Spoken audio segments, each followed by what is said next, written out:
poke war versus the Corki, and then you're just kind of feeling sad. So this is going to be pretty interesting to see how this early in the big game plays out. I think that it is.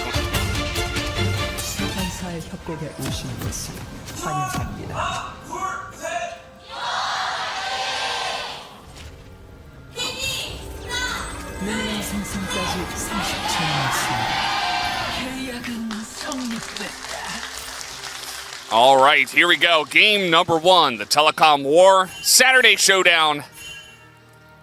And just a wonderful Saturday afternoon. So, reason why we're not too thrilled about the Corki pick is because he did have a big interaction taken away where the Malignants and the Eclipse don't quite work together, where the Malignants procs the second attack for the Eclipse. So you do Omega Boom Boom damage with 1 rocket. Can still poke. They changed up his timing on the package as well. And I'm just curious to see how it's going to play out. I feel like there were other choices, but Faker definitely liking these long-range poke mid-lane champions. Faker, though, still on the back, and maybe Pioshik doesn't even care. Does have Karma here, though, so Owner needs to be mindful, but not going to make a rotation. Yeah, I think Owner's just going to take the crab. I mean, he might show up here, and he just smited the crab, so he's got to wait for that second smite. But yeah, he's just going to let it go. And Pioshik will be able to get all 3 of these early grubs. I like the call, actually, because Pioshik already got a crab. There's no need for him to go too ham. This allows BDD to maintain pressure on his lane. I like your pick. I think he's just going to be able to essentially neutralize the lane, and that allows Zeus to kill him. Now, KT are getting all of the objectives early on. They're going to get this Drake here, as well as the first 3 Bubs. So they're feeling pretty good about their map state. I like the Dark Seal pickup as well. My opinion, a really underrated item on Udyr. He actually does benefit from these AP ratios, as a picture Owner was able to get that with the smite. Yeah, he definitely did.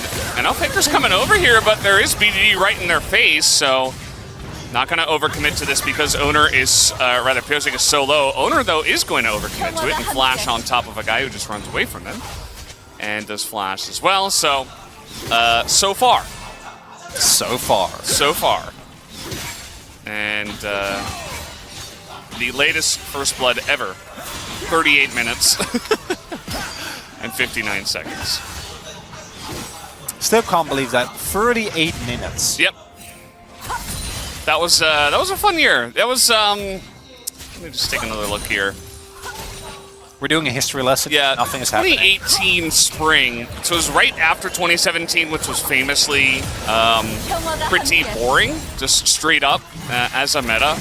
Just a lot of farming, a lot of sitting back, and playing for late game. Power spike is so big, BDD might be able to do some heavy lifting here, and early on, if Deft gets the movement, the freedom rather, to move and join in this fight without getting locked down, do a lot of DPS, that could be game deciding. T1, they're going to take the risk. I mean, they are going to go for it. They open up on a Xin Zhao, who is going to press his ultimate ability, as now helicopter coming out. BDD is flung into the air as the package does isolate one member, as Deft will flash over the wall, though he gets away. And now trying to save Faker's life. We do have an ult on top of Pioshik, who doesn't have his anymore. And we're at a standstill once again, and I think this will favor KT with all the low health bars here on the side of T1 and a lack of package. So KT Rolster, no kills, but they do win the fight, I guess? Maybe. The sustain from Senna is bigger, and Keria has TP because he is the farming Nautilus. Yeah, that's definitely going to be big. And you really don't want to give this one up. BD flanked with a TP there on the Karma, but gets knocked away immediately. And as a result, T1, again, colossal win here. Picking up an early dragon is going to mean that the possible win condition for KT is going to be so much further along. And it's Ocean Soul. We had some packages, let's say, because, you know, not a massive comeback for T1 or anything just yet, as Beryl is going to miss the handshake here. Zeus flying very fast, his World Ender, and will actually flash away just to make sure he doesn't go down to death. Don't want to die here. Give over a kill to the Callisto. Hasn't been able to build that big of a lead. Some blades, as well as a small CS lead over her farming counterpart is Poppy. Oh, not going to hit Pyosik, though. It will come down to a smite fight. Who's going to get it? It will go the way of, well, Kalista, who's got her own smite in a way as the knockup does come in. And look at that combo as immediately Deft is going to go down. The BDD is in a lot of trouble here as well. The Renata ult was pretty good, but I think now that Faker shows up, they are just down a member and down any sort of damage. The bailout comes in on a Pyosik, but way too late to do anything to change the fight, and T1 will pick up the fight. That's the benefit of forcing those early summoners at that Drake fight. Deft needs to be in close range. It's so hard to play that out, even with Zeus flashing. And then look at the optimization as well on the other end. There's double Hex Drinker available. There's a lot of early MR. Meaning that Pyosik and Deft are at a lot of risk. Dive into Udyr here. That's pretty bold out of the side of T1. Although with the Senna ult on top and no flash or ghost for perfect, it does work out, and the package just kept him in place. Generally pretty hard against the Udyr. I feel like if maybe he just ran at them instead of back over the package in a way, maybe he would have been in a better spot, but I do digress as Deft is in a lot of trouble here. He was just existing in the mid lane, but that wasn't allowed, said T1. He just tried to get a turret, man. He just wants a cross map. Wasn't allowed. Crown. You already get the kill on perfect. Give him something. No.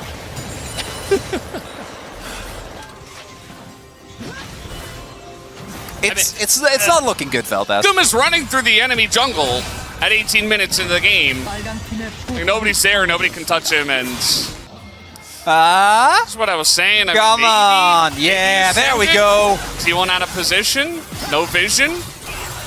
They don't. They know. They scryer right now. They do know. They know.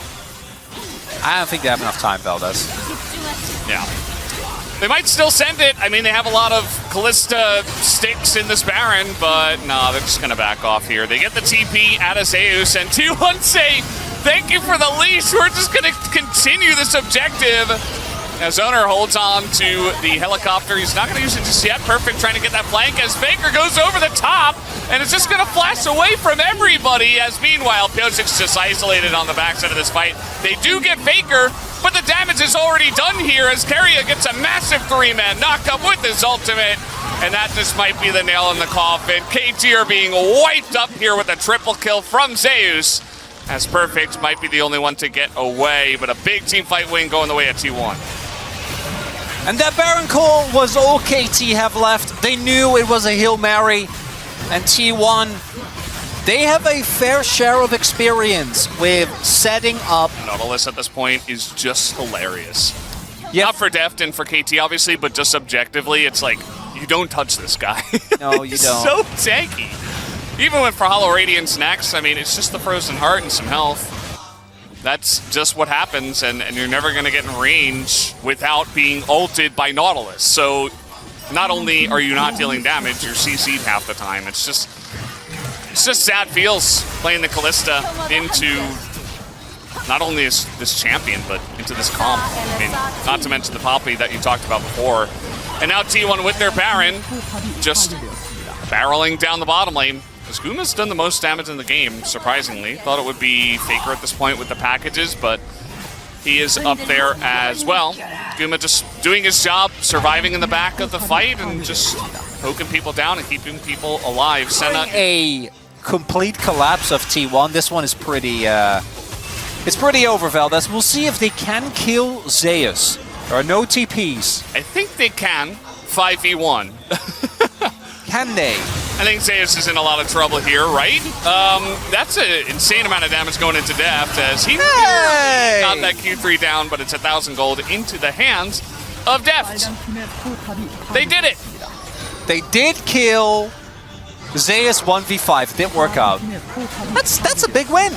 That's gold into the pockets of KT. It's pretty nice. And now Perfect, he's being focused down, but he's a tank. I mean, that's not where you want your damage to go in. There's no barrel. You see, Keria is incredibly tanky himself as an ult is going to sail wide from Owner.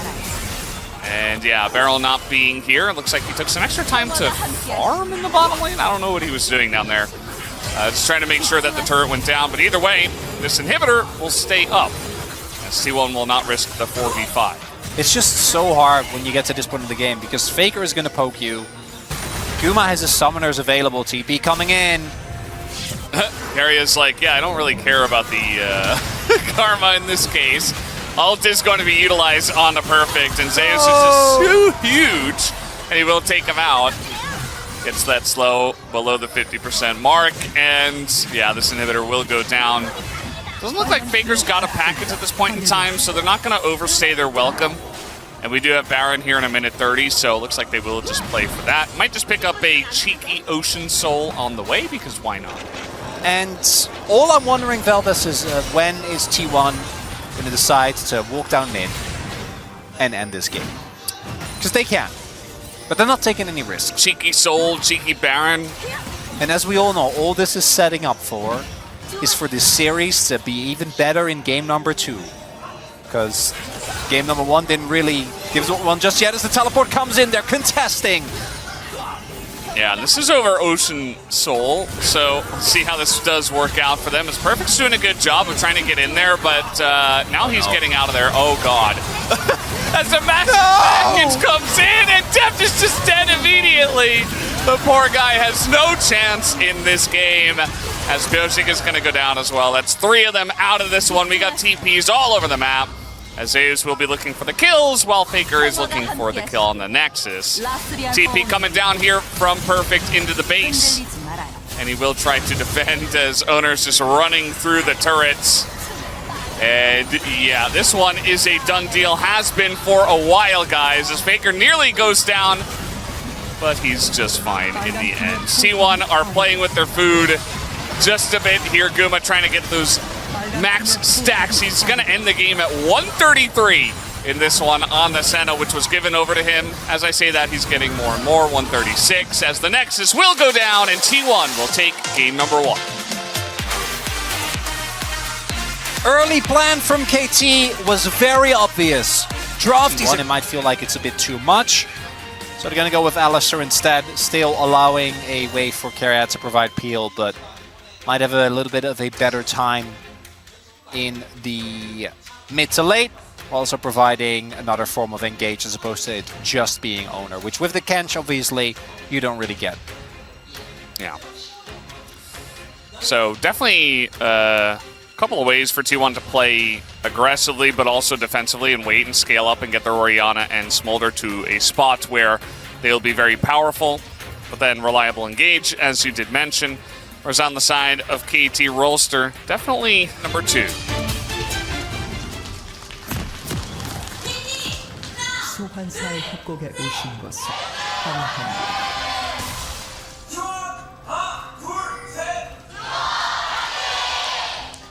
미니언 생성까지 30초 남았습니다.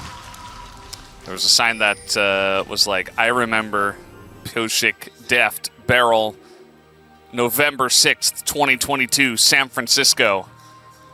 That was a pretty good sign. Hoping to bring back some of those memories here for Game 2, because Game 1 was a disaster. So it really was. It was not a good game, and I'm hoping that this one is a bit more competitive. One can only hope.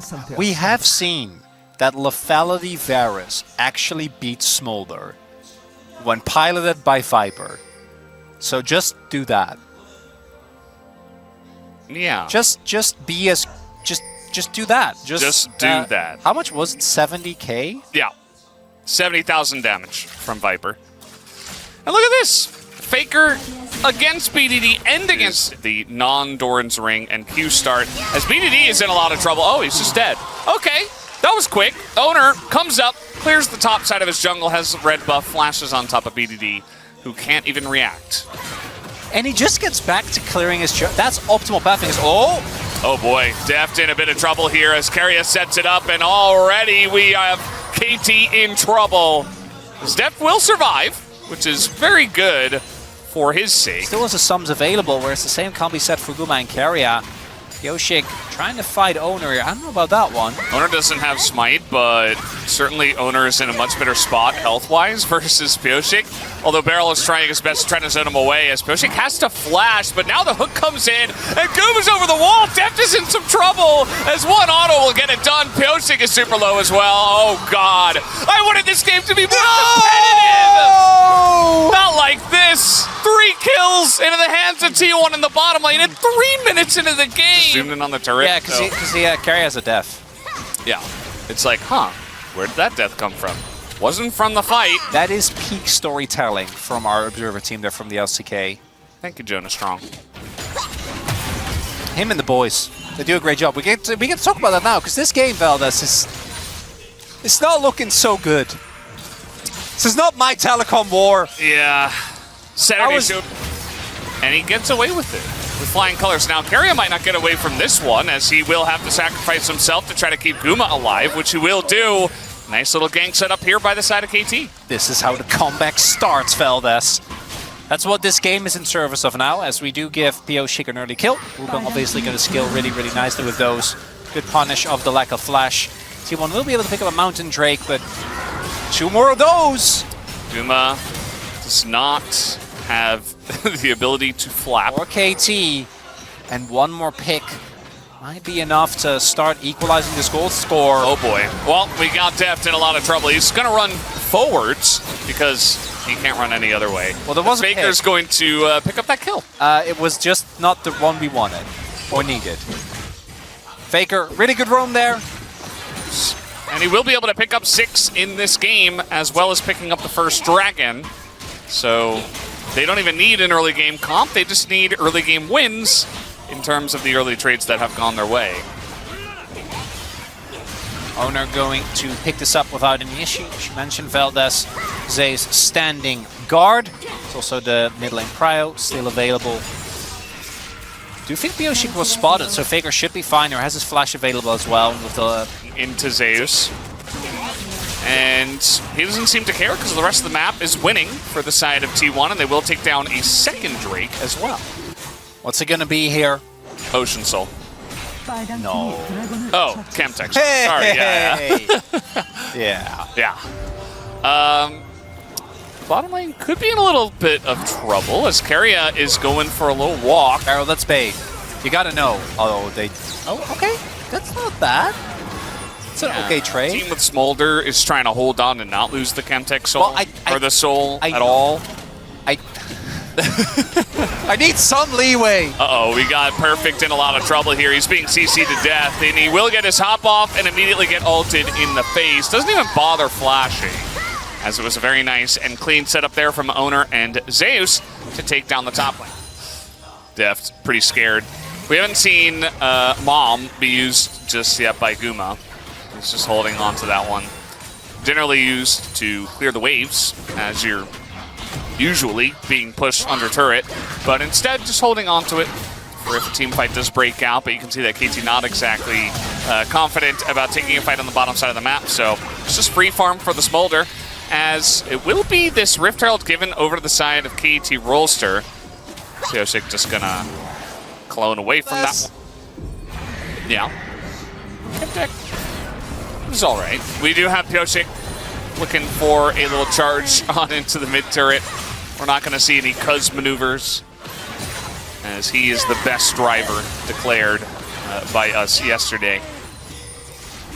But yeah, KT is going to set up for this objective. We do see that T1 are hanging around. Beryl is very much behind enemy lines. They don't know. They do not know about this, but now they're going all in onto Owner, gets knocked over the wall, but results back over, still goes down though. Very nice snipe here from Deft, but BDD is in an awful spot in the front line and was in a lot of trouble. Perfect in the mini-gnar as a 3-man knockout comes in from Keria as he knocks Deft straight into the danger zone.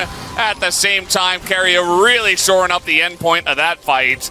And now KT is just on the run away from this tiny little dragon that is getting very fed. Already 163 stacks now as Keria is looking for a bit more. Not going to hit the knock-up at the end of this fight, but still a winning fight for T1 as Faker will take a mid-tier 1 potentially. Some serious heavy lifting from Keria in that fight there.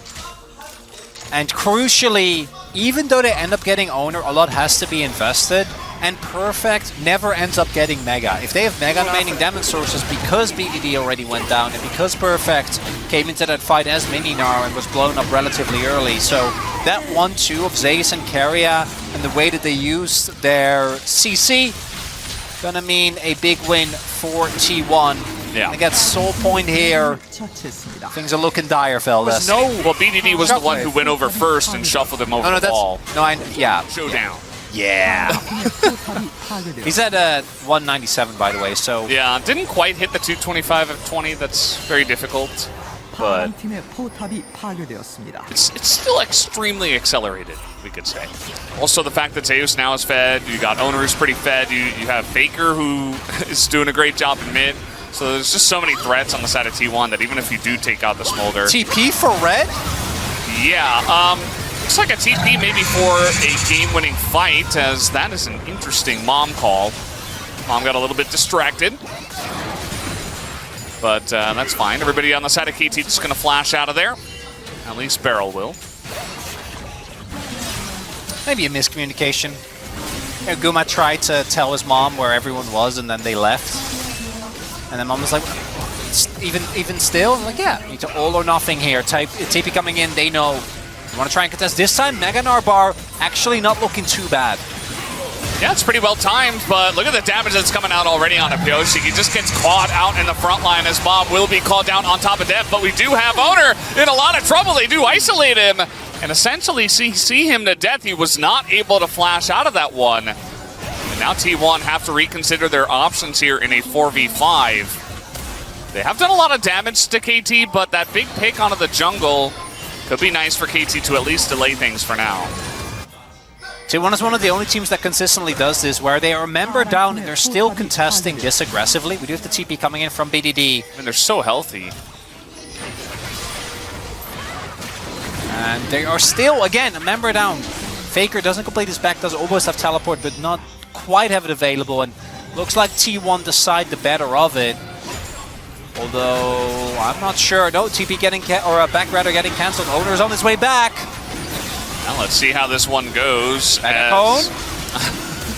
Will they even try to steal it away? There's a kind of half-hearted cue from Zeus, but yeah, now they're just gonna run towards the Baron and threaten it at least. They have Owner up. I know, but I think they're gonna... Just do it? They're just gonna do it. There's no vision. There's Zero. no vision at all. Pings are going down, but no. KT, they don't know. They have zero idea. But they gotta know. I mean, there's... But can they move in? The Vision Cone gonna let them know? They're gonna move in together as a team. Look at Carrier's position. He's gonna be spotted. He gets onto that backline. Deft is in a lot of trouble. They dive very deep for him, as Mob will help out, but they don't take out Deft just yet. But it is going to be him eventually going down. BDD does have some nice damage in that backline, but now he's all alone here. Zeus getting pretty low, but BDD will eventually get executed as Smolder. Guma will pick up the triple, as Perfect is the only one left alive, and he will just run away, sadly. Carrier with the setup there, gets on top of Deft. Deft doesn't get to play the game, and this is why we mentioned maybe it's a Kench angle, because otherwise it becomes so incredibly hard to play out, to actually get anything going there. T1, they give up the Dragon, but it's not over yet, Valdez. They get one more fight. The Nexus hasn't exploded, Chronicler. You are correct. Yes, there's Smolder, the baby Elder Dragon breathing fire down their base. Yes, there is a fat Cassante in this game who we haven't even really talked about, which, remember a week and a half ago, that was all we talked about. Smolder entered the scene. Senna Nautilus entered the scene. There were other OP things to talk about. But yeah, they also got Cassante, which was pretty interesting. Was first rotation, right? They got Orianna Cassante first couple of picks. They did. On the side of T1. And they were given Smolder after the second phase of bans as well. You remember the bans were Zeri Lucian. So I'm just wondering whether again that Lucian ban was really a necessity. No, it wasn't. Absolutely not. And no, I was think, wondering. Yeah, Dallas. I don't need an answer. We just need to ponder. True. Yeah, we're just thinking, not answering. We're just asking questions. I do think that the draft has come back to bite KT a couple times, but T1 have also played very nicely in these two games with what they have been given. A lot of power picks is what they have been given.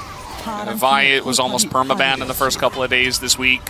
They got that as well. It's just Chemtexel. It's fine. Just get a turret, maybe top. No, that you can't do that. Wave position isn't good. Get Krugs. Get Krugs. Get Krugs. Get Krugs. Hell yeah. They're getting Shake Krugs. is getting the Krugs. 11% slow resistance and increased damage. And decreased damage. Yep. Below 50% health. As Cassante really is going to like that, actually. So there is one champ that really does love the Chemtech Soul on the side of T1, and it is that man in the top lane here. As T1 trying to go for the mid turret. They do not have the Baron buff at this point in time, but they don't seem to need it, as they're just going to utilize that Chemtech Soul and the power in their wallets to eventually take this one down. They also have 6 Void buffs, which is actually helping take down the objectives, the structures here, as Beryl is in some trouble. But the damage coming out from Perfect is actually pretty nice, as now we get a big knockup. Immediately, Beryl is taken back into that back line, as Smolder's just doing way, way too much here, as Bob will be called down. BDD, though, still alive, looking for his angle. He tries to go for it immediately, just gets bursted down 100-0. As that looks to be the end of the game. BDD tried so hard to find that 1-0 moment like he normally does, but it doesn't look like he was able to do it this time around. Guma just collecting kills. Owner gonna steal that one away. But it looks like T1 has done it, guys. 2-0 on the night, as they will take down the Nexus turrets. And the Nexus in a couple of very one-sided games against their telecom opponents, as they're just having fun with their food here at the end. 2-0 in this series. And with that,